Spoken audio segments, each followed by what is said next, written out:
ಮತ್ತು ಸದಸ್ಯರು ಎಲ್ಲರೂ ಕೂಡಿ ಕ್ರಾಂತಿವೀರ ಸಂಗೊಳ್ಳಿ ರಾಯಣ್ಣನ ವ್ರತದಲ್ಲಿ ಸಂಗೊಳ್ಳಿ ರಾಯಣ್ಣನ ಮೂರ್ತಿ ಪೂಜೆ ಮಾಡಿ ರಾಯಣ್ಣನ ಮೂರ್ತಿಗೆ ಮಾಲಾರ್ಪಣೆ ಮಾಡಿ ರಾಯಣ್ಣನಿಗೆ ಜಯವಾಗಲಿ ಎಂದು ಮತ್ತು ಕುರುಬರ ಸಮಾಜಕ್ಕೆ ಜಯವಾಗಲಿ ಎಂದು ಘೋಷಣೆ ಕೂಗಿ ಡೊಳ್ಳು ಕುಣಿತ ಮತ್ತು ಜೊತೆಗೆ ಹಾಡುಗಾರಿಕೆ ಜೊತೆಯಲ್ಲಿ ಸಂಭ್ರಮವನ್ನು ಆಚರಣೆ ಮಾಡಿದರು.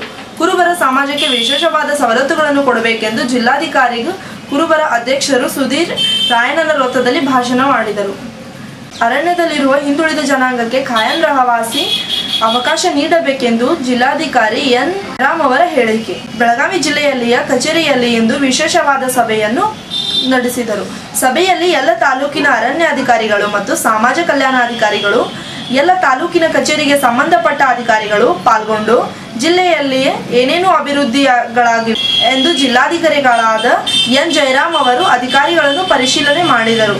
ಹಿಂದುಳಿದ ವರ್ಗಗಳ SC ST ಯವರಿಗೆ ಅರಣ್ಯದಲ್ಲಿ ಕಾಯಂ ನಿವಾಸಿಗಳು ಯಾರ್ಯಾರಿದ್ದಾರೆ ಅವರು ಅದನ್ನೇ ಅವಲಂಬನೆಯಾಗಿ ಜೀವನ ನಡೆಸುತ್ತಿದ್ದಾರೆ.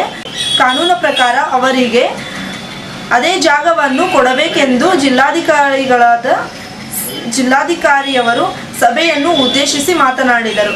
ವಿಶೇಷವಾಗಿ ಖಾನಾಪುರ, ಚಿಕ್ಕೋಡಿ, ಗೋಕಾಕ್, ಸವದತ್ತಿ ತಾಲೂಕುಗಳಲ್ಲಿ ಈ ಕಾರ್ಯ ಶೀಘ್ರದಲ್ಲೇ ಮಾಡಿಕೊಡಬೇಕೆಂದು ಎನ್ ಜಯರಾಮ್ ಅವರು ಹೇಳಿದರು.